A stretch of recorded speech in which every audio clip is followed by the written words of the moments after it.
Now install the chain onto the sprockets.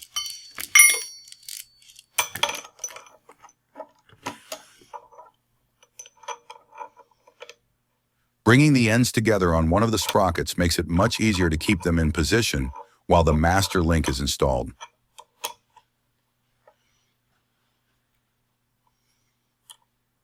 Install the master link to connect the ends of chain to form a continuous loop. Install the side plate and secure it using the spring clip. This clip should be installed based on the direction of travel of the chain. This reduces the chance of it being dislodged in use.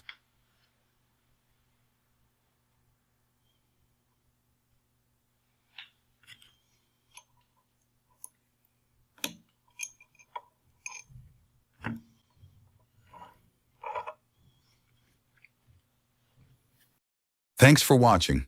Visit industrialmaintenancetraining.com for more resources and connect with our customer service team anytime at sales@mstservices.net. We look forward to helping you succeed.